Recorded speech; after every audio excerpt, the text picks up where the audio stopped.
City news Jabalpur से Ruby व्यास आपका हार्दिक स्वागत करती हूं। आइए मध्य प्रदेश की खास खबरों पर। किसान मोर्चा के राष्ट्रीय अध्यक्ष और लोकप्रिय सांसद श्री राजकुमार चाहर जी,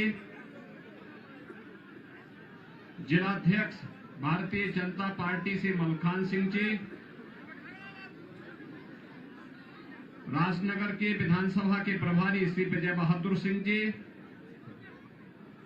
चंदला के विधानसभा के प्रभारी श्री संजय रिछारिया जी, विधानसभा के संयोजकगण श्री हरिप्रसाद पटेल जी, राकेश पटेल जी, हमीरपुर के पूर्व सांसद श्री गंगाचरण राजपूत जी, विनोद कटेरिया जी, नगर पालिका परिषद लौकुश नगर के जितेंद्र खटीक जी, आज के इस कार्यक्रम में उपस्थित भारतीय जनता पार्टी के राजनगर विधानसभा क्षेत्र से लोकप्रिय प्रत्याशी श्री अरविंद पटेरिया जी, चंदला विधानसभा क्षेत्र से प्रत्याशी श्री दिलीप अहिरवार जी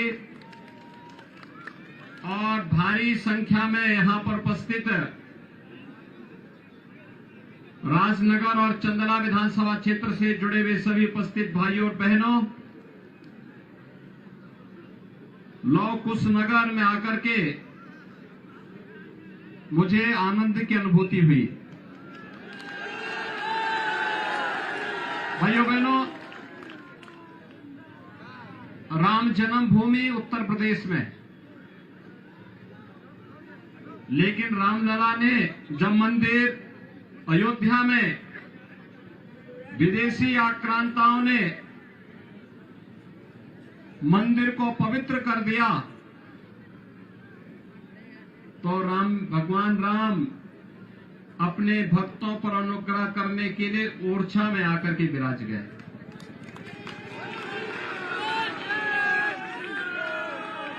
और मैं अभिनंदन करूंगा आप सबका कि प्रभु राम के दो पुत्र लव और कुश थे, उनके नाम पर आपने नगर पालिका परिषद का नामकरण ही लव कुश नगर कर दिया।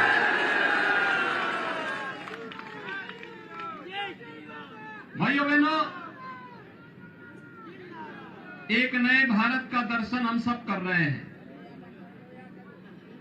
एक नया भारत, जो भारत दुनिया के अंदर एक नई राह दिखा रहा है। भारत के बारे में दुनिया के नजरिए बदले हैं। हर व्यक्ति भारत को बड़ी सकारात्मक भाव से देख रहा है। दुनिया में जहां कहीं संकट होता है, दुनिया भारत की ओर देखती है, आशा भरी निगाहों से देखती है।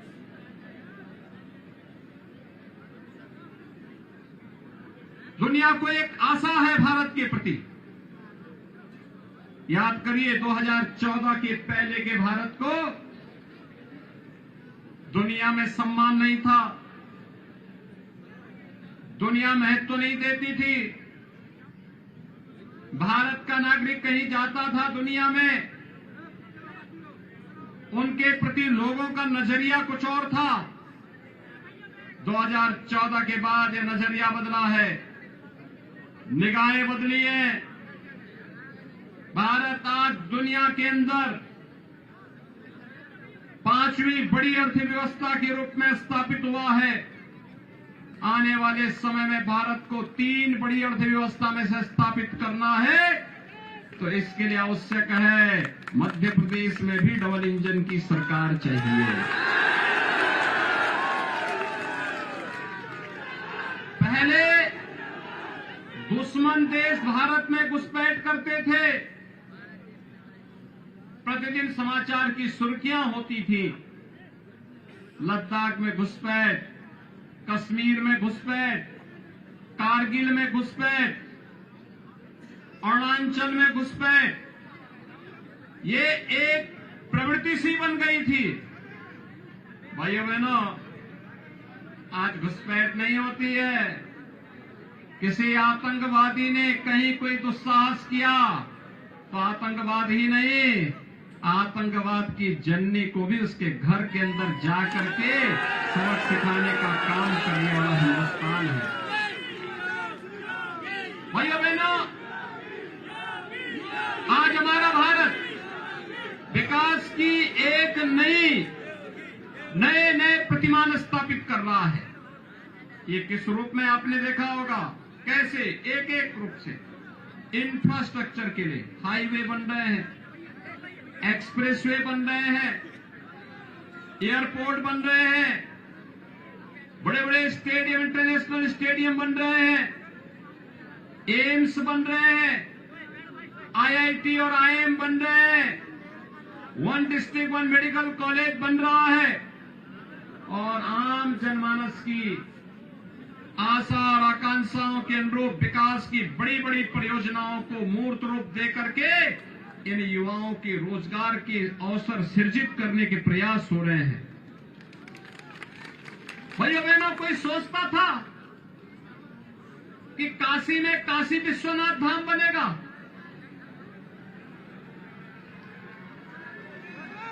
संकरी गली थी, 5 फुट की गली थी।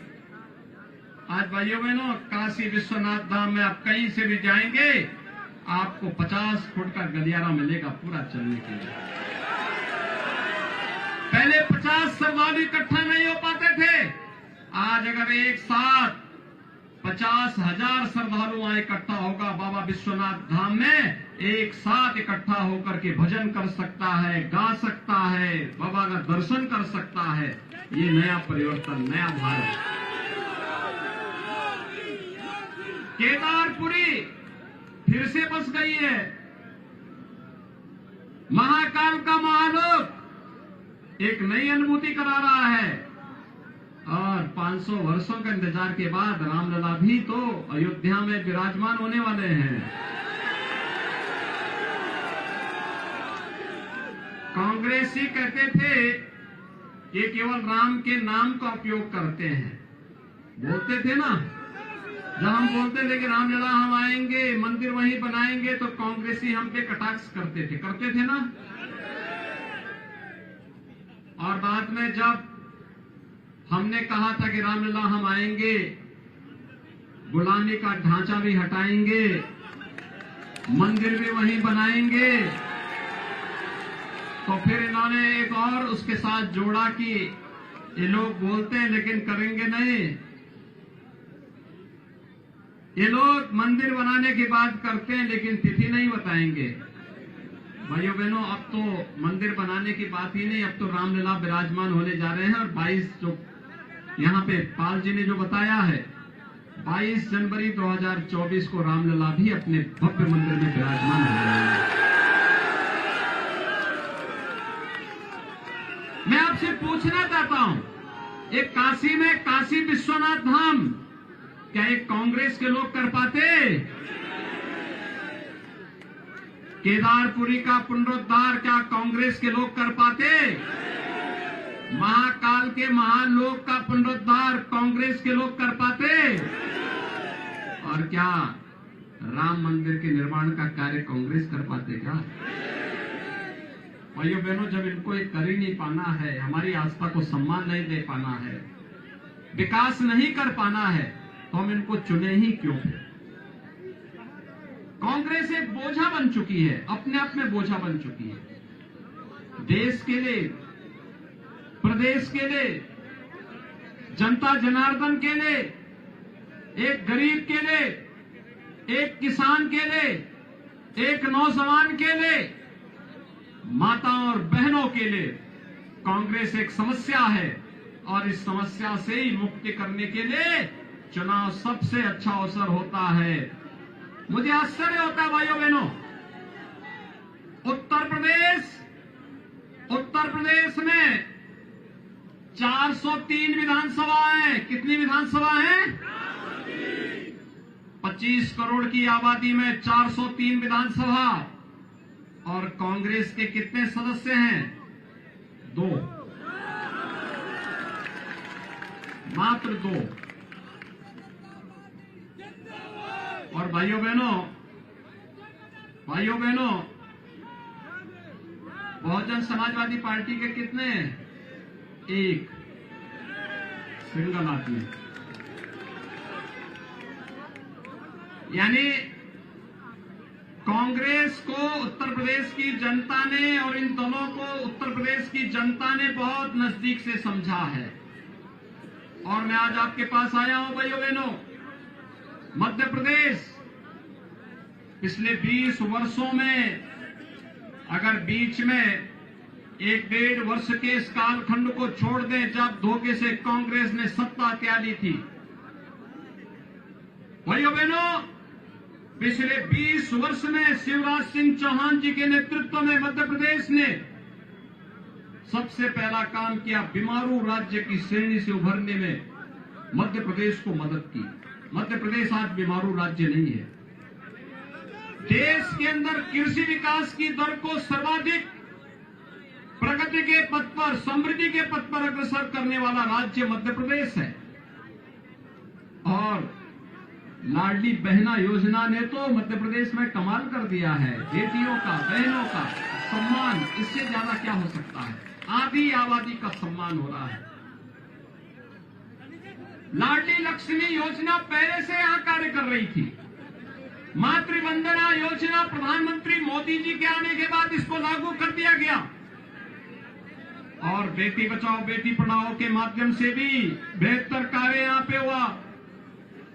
आज मध्य प्रदेश एक नई दिशा में जा रहा है। विकास के नए नए प्रतिमान स्थापित हो रहे हैं। हर घर नल की योजना लागू हो रही है। और उन स्थितियों में मैं आपसे यही कहने के लिए आया हूं, खजुराहो भी तो इसी विधानसभा क्षेत्र का हिस्सा है। और खजुराहो से सीधे झांसी होते हुए लखनऊ जाने का रास्ता भी तो बहुत आसान है। अब तो कहीं वसूली नहीं होती होगी, अब कोई गुंडागर्दी नहीं होती होगी। भाइयों बहनों,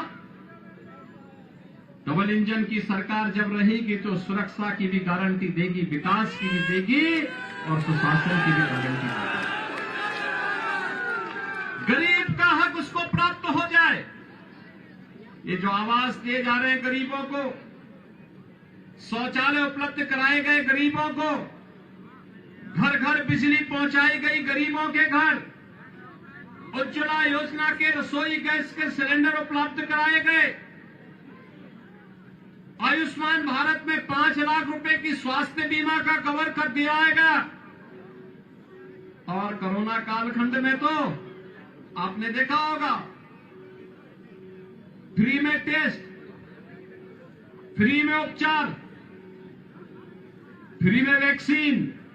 कांग्रेस होती है वैक्सीन कभी नहीं बन पाती भारत में, लेकिन मोदी जी ने मात्र 9 महीने के अंदर इस बीमारी के लिए, उपचार के लिए वैक्सीन दे दी। और वैक्सीन दुनिया की सबसे प्रभावी वैक्सीन निकली। राशन की सुविधा उपलब्ध करवा दी। भाइयों बहनों, राशन 80 करोड़ लोगों को 3.5 वर्ष से लगातार राशन मिल रहा है और अगले 5 वर्ष तक ये लगातार जारी रहेगा। मोदी जी ने घोषणा कर दी है 5 वर्ष तक जारी रहेगा। ये जो वेलफेयर की स्कीम है, हर घर नल की योजना लागू हो रही है। भाइयों बहनों, यह डबल इंजन की सरकार ही कर पाएगी। अगर कहीं गड़बड़ाया तो फिर कांग्रेसी सब हजम कर जाएंगे, कुछ नहीं बचेगा। गरीब के लिए, कॉमन मैन के लिए कुछ नहीं बचने वाला। और इसीलिए आज हम सब आपके पास आए हैं आपसे कहने के लिए, मध्य प्रदेश की आवश्यकता है, यहां के नौजवान की आवश्यकता है, यहां के अन्नदाता किसान की आवश्यकता है, यहां की बहन और यहां की बेटियों की आवश्यकता है। डबल इंजन की भारतीय जनता पार्टी की सरकार फिर से मध्य प्रदेश में है। और इसीलिए आज मैं आप सबसे अपील करने के लिए यहां पर आया हूं। भाइयों बहनों, सुरक्षा की गारंटी भाजपा देगी। सुरक्षा का कितना बेहतर वातावरण, दंगे नहीं हो सकते, दंगाई गायब। गो तस्करी बैन, अवैध स्लॉटरिंग बंद। भाइयों बहनों, ये जो माफिया कांग्रेस की सरकार में पनपते हैं, कहीं भू माफिया, कहीं खनन माफिया, कहीं जंगल माफिया, कहीं गौ माफिया, भाजपा की सरकार के समय माफिया के लिए नहीं, आम जनमानस के लिए, आम जनमानस के उत्थान के लिए, उसके विकास के लिए, उसकी समृद्धि के लिए कार्य योजनाएं बनती है, उसे प्रभावी ढंग से आगे बढ़ाने का कार्य होता है। और उसको ही आगे बढ़ाने के लिए आज मैं यहां पर राजनगर विधानसभा क्षेत्र में और चांदना विधानसभा क्षेत्र के लिए अपील करने के लिए आप सबके बीच में आया हूं। भाइयों बहनों, विकास और समृद्धि यह अच्छे प्रतिनिधियों को चुनने से होगा और अच्छे प्रतिनिधि के साथ साथ अच्छी पार्टियों को भी चुनने से होगा। और भाइयों बहनों, आज उत्तर प्रदेश के अंदर जो परिवर्तन आप देख रहे हैं, ये डबल इंजन की सरकार के कारण आया है। अगर उत्तर प्रदेश में बीजेपी की सरकार नहीं होती, केंद्र में बीजेपी की सरकार नहीं होती, उत्तर प्रदेश में इतना परिवर्तन नहीं हो पाता, नहीं हो पाता। वहां तो हर दूसरे दिन दंगे होते थे, हर दूसरे दिन दंगे होते थे। हर शहर में एक बड़ा माफिया कब्जा कर चुका था, पैदल सरकार चलती थी, सड़क पे कोई चल नहीं पाता था। लेकिन आज उत्तर प्रदेश में आपने देखा होगा, माफिया सब गायब।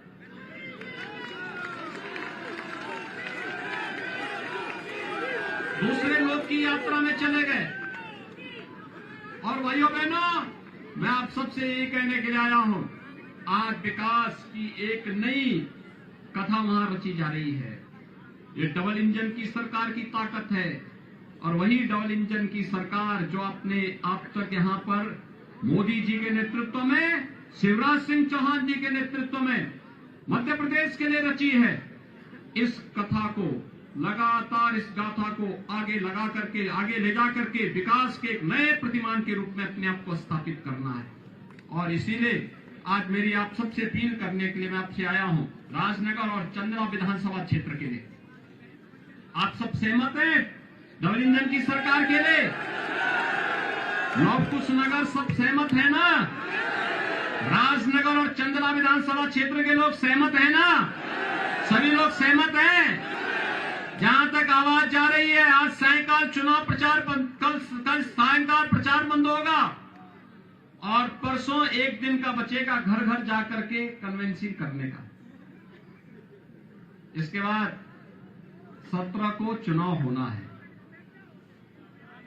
मध्य प्रदेश के भाग्य का फैसला करना है आप सबको। और इसीलिए मैं आप सबका आह्वान करने के लिए आया हूं भाइयों बहनों कि एक बार फिर से बीजेपी की डबल इंजन की सरकार मध्य प्रदेश में लाने की आवश्यकता है। सभी लोग सहमत हैं? सभी सहमत हैं? श्री अरविंद पटेरिया को राजनगर से, श्री दिलीप अहरवार को चंदना विधानसभा क्षेत्र से कमल चुनाव चिन्ह पर। याद रहेगा ना? क्या कमल याद रहेगा ना? दोनों हाथ ला करके मेरे साथ बोलेंगे, दोनों हाथ ला करके, भारत माता की, भारत माता की, भारत माता की जय श्री राम, जय जय श्री राम।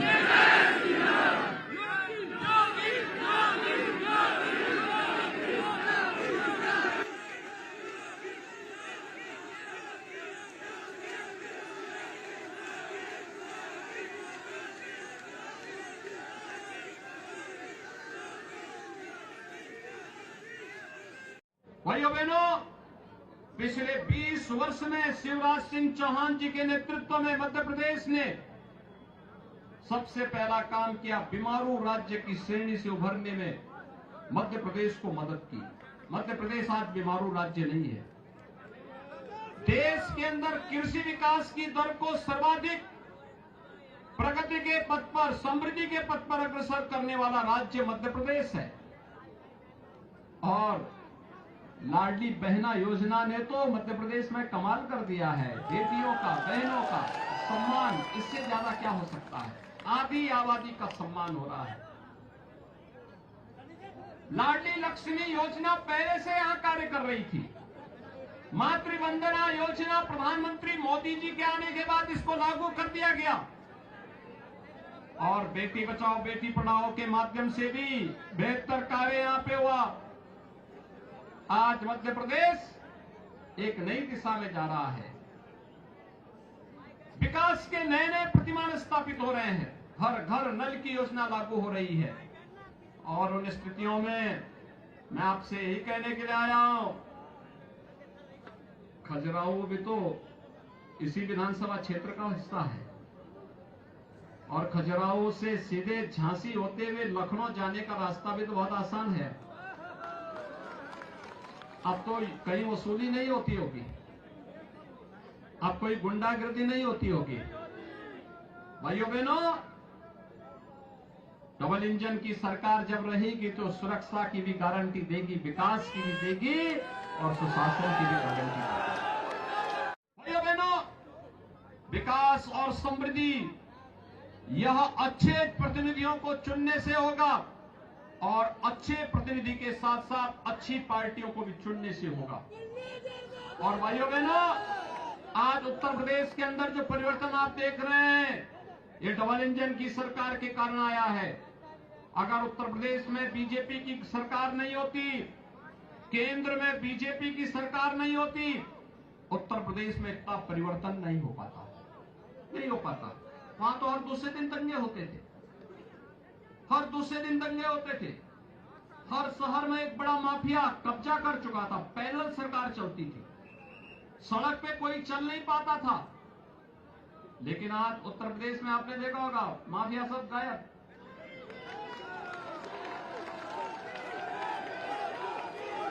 दूसरे लोग की यात्रा में चले गए। और भाइयों बहनों, मैं आप सबसे यही कहने के लिए आया हूं, आज विकास की एक नई कथा वहां रची जा रही है। ये डबल इंजन की सरकार की ताकत है और वही डबल इंजन की सरकार जो आपने आप तक यहां पर मोदी जी के नेतृत्व में, शिवराज सिंह चौहान जी के नेतृत्व में मध्य प्रदेश के लिए रची है। इस कथा को लगातार, इस गाथा को आगे लगा करके, आगे ले जा करके विकास के एक नए प्रतिमान के रूप में अपने आप को स्थापित करना है। पहले दुश्मन देश भारत में घुसपैठ करते थे, प्रतिदिन समाचार की सुर्खियां होती थी, लद्दाख में घुसपैठ, कश्मीर में घुसपैठ, कारगिल में घुसपैठ, अरुणाचल में घुसपैठ। ये एक प्रवृत्ति सी बन गई थी। भाइयों बहनों, आज घुसपैठ नहीं होती है। किसी आतंकवादी ने कहीं कोई दुस्साहस किया तो आतंकवाद ही नहीं, आतंकवाद की जननी को भी उसके घर के अंदर जा करके सबक सिखाने का काम करने वाला हिंदुस्तान है। भाइयों बहनों, आज हमारा भारत विकास की एक नए नए प्रतिमान स्थापित कर रहा है। ये किस रूप में आपने देखा होगा, कैसे एक एक रूप से इंफ्रास्ट्रक्चर के लिए हाईवे बन रहे हैं, एक्सप्रेसवे बन रहे हैं, एयरपोर्ट बन रहे हैं, बड़े बड़े स्टेडियम, इंटरनेशनल स्टेडियम बन रहे हैं, एम्स बन रहे हैं, आईआईटी और आईएम बन रहे हैं, one district one medical college बन रहा है और आम जनमानस की आशा और आकांक्षाओं के अनुरूप विकास की बड़ी बड़ी परियोजनाओं को मूर्त रूप दे करके इन युवाओं के रोजगार के अवसर सृजित करने के प्रयास हो रहे हैं।